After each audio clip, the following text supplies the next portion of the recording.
Is there anything more beautiful than a great-looking guitar? I mean, I think not. And for me, the JM Pros hold a special place in my heart. And this one, 2 singles, a humbucker. What's with that custom color? I mean, is that the color of heaven? Because it looks like it to me. Oh, the headstock! Come on, I wasn't ready for the headstock. Look at that thing. The 2-level headstock with the color on there, I can't take it. You see, I don't play this thing a ton, and now I don't know why, but I was gonna list it, I was gonna sell it. I was thinking of letting it go, but oh my word, I picked it up, it's light, it sounds incredible, it plays incredible, and now I'm stuck wondering, I'm unsure. Can I let it go?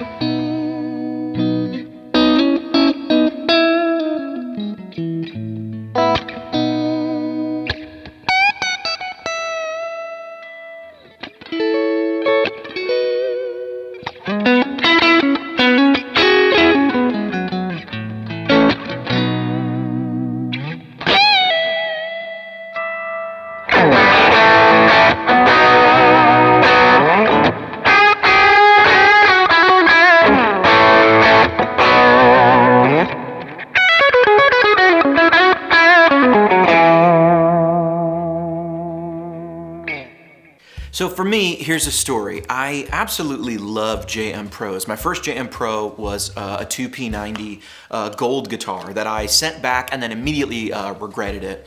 But I wasn't sure I wanted a new guitar at the time, but I missed it as soon as it was gone. So I went out and got the blue JM Pro that I've had in a lot of videos and stuff. Eventually I got a gold one with SSV humbuckers. I think the next one after that was like the silver one, and then the pink. This one was in there too somewhere, but here's the thing. This one is unique, and that's one of the things I find about guitars. Sometimes the unique ones they take a while to grow on you. You know, they're a sort of an acquired taste. So this one has this like Palawana body, and it's super lightweight. I mean, it's like ridiculously light. It's strange. Whenever I hand it to people, it kind of freaks them out. It's also got this beautiful, beautiful headstock. You can kind of see it right there. Look at that thing. I mean, that is just a gorgeous Sir headstock. But I think what this thing accomplishes for me is something I wasn't necessarily looking for.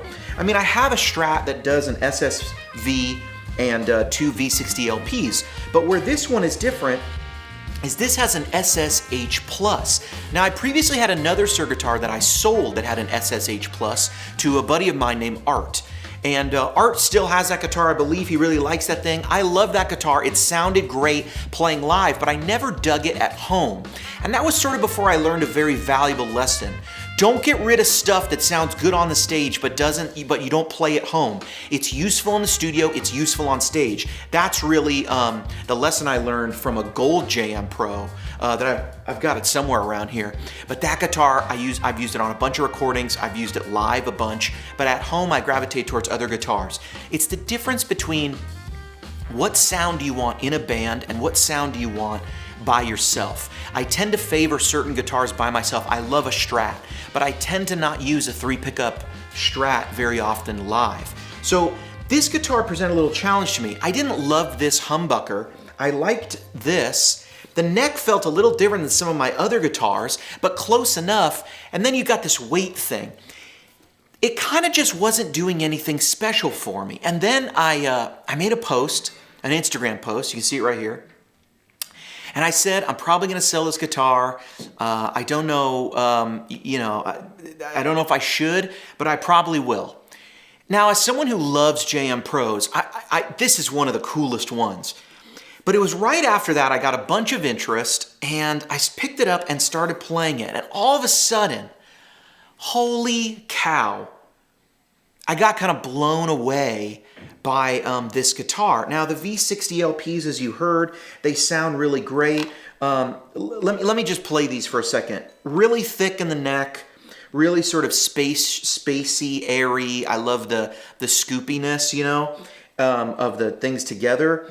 And then the bridge just does this really wild, open, like DiMarzio Super Distortion, Duncan JB, just open thing.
That is actually something my other guitars don't do.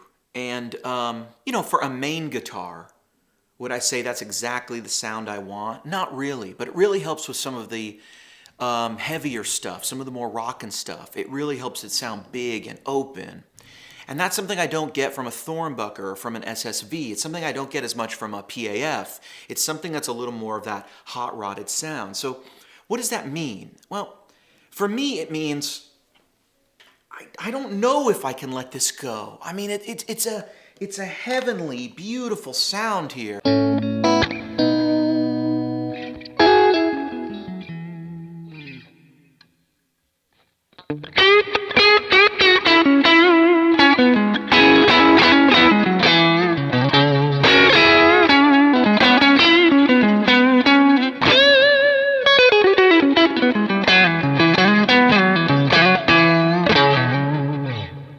To me, that almost sounds like I put 11s on the guitar. It just sounds bigger and fatter and huger.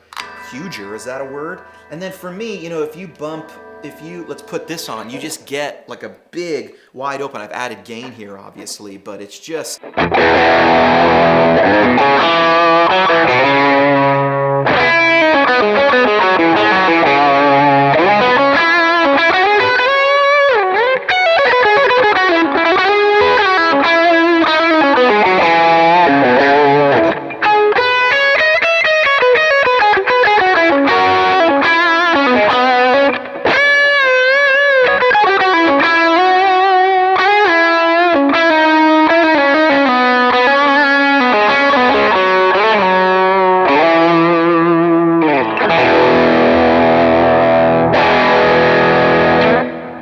That's really addicting to play because it feels like you're wielding this like giant sort of battle axe type thing. Like you're just taking it into battle. Just, I'm gonna get you. I mean, it's insane.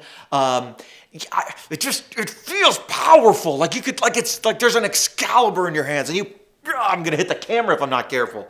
But that's where I go with this stuff, and it's finding the unique thing about a guitar. And I think sometimes it takes the risk of loss to really know what you have. A little bit of a profound statement for such a silly guitar video, I know. But come on. Look at that blue and that neck.